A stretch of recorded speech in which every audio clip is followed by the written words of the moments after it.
with their relationship with food, but this can carry on for life. And I actually have some clients that I carried on to their kids too. And so it's a huge struggle that it's, it's just this, it's this cycle, vicious cycle that person never healed from an eating disorder or disordered eating. And then now it's on their kids. So mental health and food, there's a huge correlation. Yeah, I have a history of an eating disorder, disordered eating and everything, and it's something that nobody recognized except for myself. So it can be really detrimental to just yourself, but just like you said, it can also have that effect on your kids. So the way that you talk about yourself, the way that you talk about food is so important, even if you don't have kids, like anybody around you, because I don't know why this stuck with me so much, but I read a book by, I can't even remember her name. Regardless, she said in it that she asked her son and his friends if they wanted a snack, and then she asked her daughter and her friends, and the boys were all like, yeah, and then the girls were like looking around at the other ones. They didn't want to be the one to eat, and that sticks with me so much. And I think it is so freaking important to talk about this and to talk about eating, and that one person's needs are different than your needs. And, I am very passionate about that. And I think a lot of things contributed to my struggles in the past. And I think one of the things that still sticks with me and a lot of people in my life is we feel like we could look quote unquote better. We feel like we could be thinner. Like we're not necessarily going for something that is out of our reach, but we feel like, oh, we could, and nothing's happening. So what is something that you think a lot of people are just not doing and they could add into their life, and it's not going to be detrimental to their mental health, and it's not going to be unhealthy?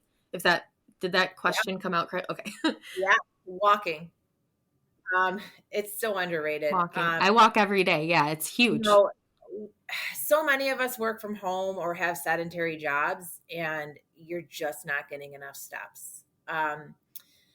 I would say, and this might differ depending on, if you're starting off at like 4,000 steps a day, I'm not going to say, hey, start doing 8,000, 10,000 a day, but that would be the end all goal. And you just have to work up to that.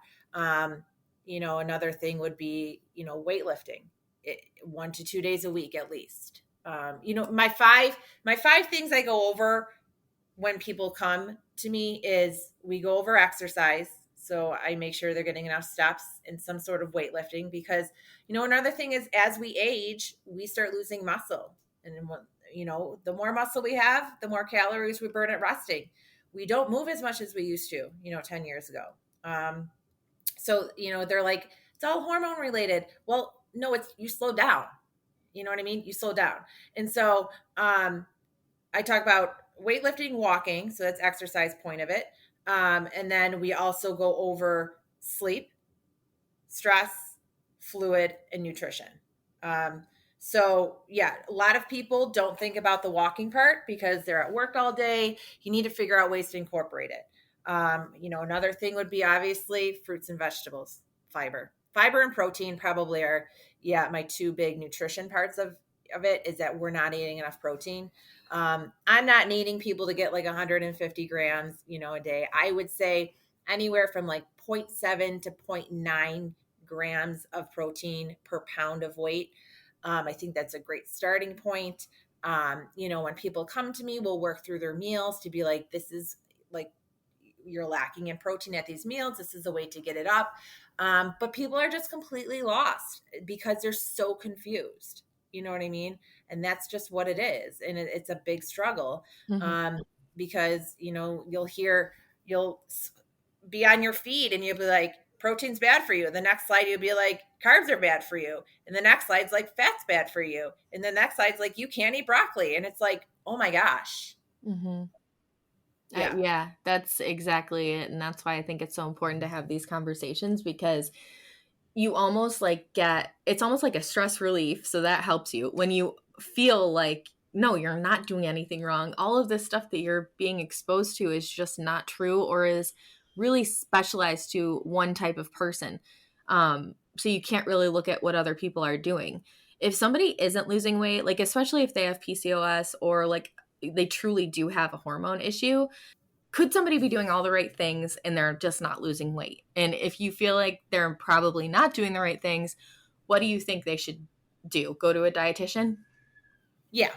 So there's a lot of things. Like I have people that, aren't losing weight, and we really have to take a look at a lot of the extras that are going on. So sometimes, you know, little tweaks will have you lose weight. And then sometimes I have people not actually doing the things I'm recommending. So that's another thing is like, I have a lot of clients that provide me with excuses, and I get it. I get everyone's busy. You know what I mean? But you have to somehow fit in weightlifting and walking and eating healthy. Sometimes it goes to the, I don't want to say extreme of me having them actually document, keep track of how many calories they're taking in. So essentially, weight loss is going to happen when you're taking in less calories. So they might be thinking, I'm eating great, I'm doing great. So I have them actually document and say, like an app, like a MyFitnessPal or Lose It app. I said, no, I want you to keep track of all your calories. And they're actually like, oh, wow, maybe I was eating more than I was thinking. And then that's where we have to really say, okay, get an average of a week or two of your calorie intake. And from there, we need to decrease it. So sometimes it takes a lot of really specifically looking at what's going on with that person.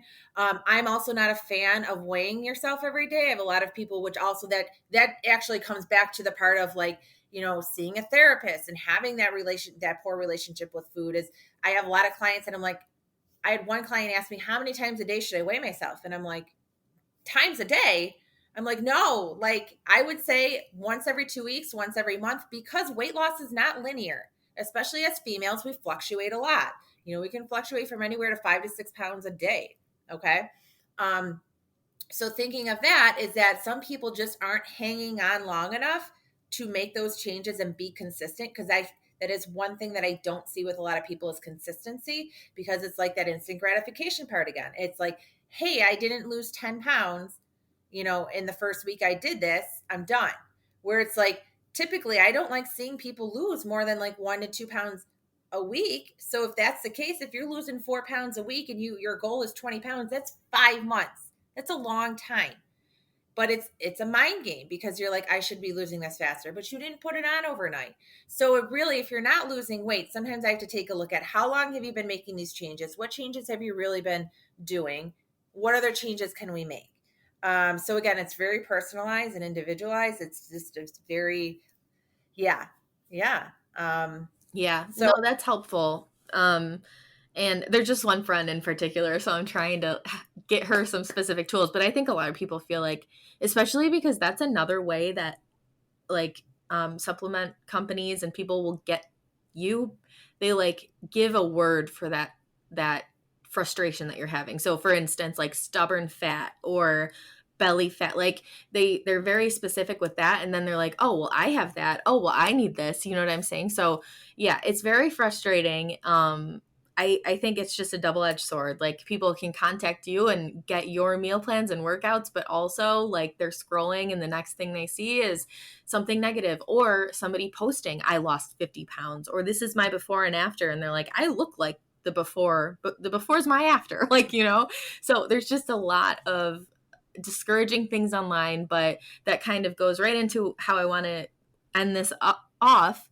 How do you meet with people? Is it in person, virtually? And then how can, like, just plug whatever you have going on. And then, like I said, she's got like all kinds of things, recipes, meal ideas, workouts. I'm reading right from your Instagram. So there's so many things. Like she even has a picture of her cart here. So you can see exactly what an actual dietitian is eating and recommends. So where can people find you and all of that good stuff? yeah, so I'm on Instagram at Buffalo Dietitian. I also have a website called buffalodietitian.com. Also on Facebook at Buffalo Dietitian. You can email me at Rachel at buffalodietitian.com, or you can contact me directly on my website. And from there, you can say, hey, tell me what you're looking for. Hey, I'd like to possibly meet or get some more information about possibly meeting with you. I do offer face-to-face sessions at my home office in Lakeview, but also offer virtual, because I know virtual is huge these days. So or over the phone, whichever you prefer. Okay. Yeah, so within the session, it's usually an hour long for the initial session. Follow-ups will be dependent on what you think and what I think that are needed. Um, once you contact me, if you're interested, I'll give you more information about how to, like, what to call to ask if you're covered under insurance.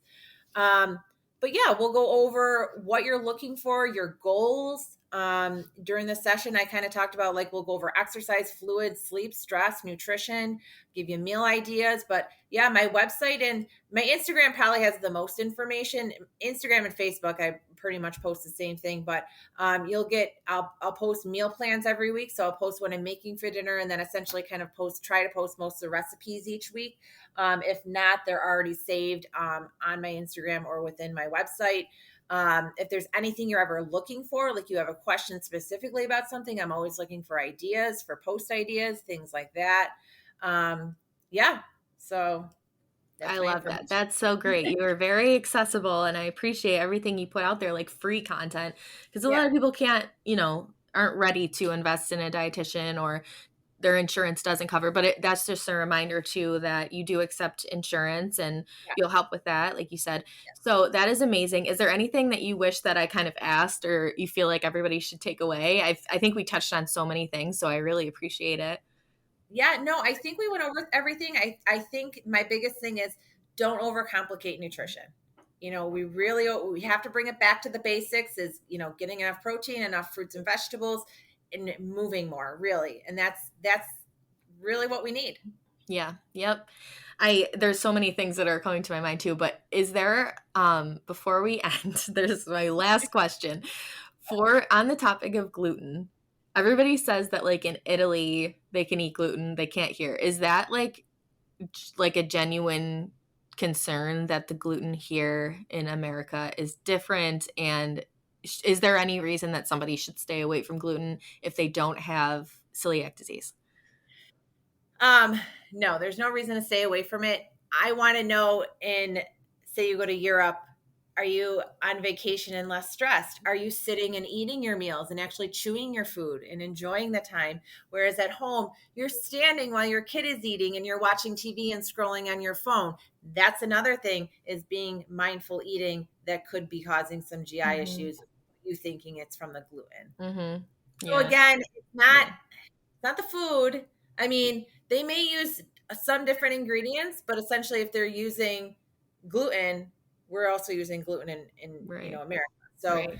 um, there's a lot to think about with that, Mhm. in And that that's why it's situation. important. Like, I think we can all do these things, but again, if you don't have the time and energy and you can't really decipher what is correct and what's best for you, it's always good to go to like an experienced, knowledgeable dietitian. So, yeah, I Yeah, just needed to get that in there because I just even saw a video yesterday where they're like, everything's different in Italy. It's, amazing, but it's also like a walking type city. Like, it's just a completely different yeah, thing. you're probably eating an appropriate portion size. Where here Mhm. you're eating 3 pieces of pizza at once. Like, it's probably Yeah. not great for bloating. Yeah.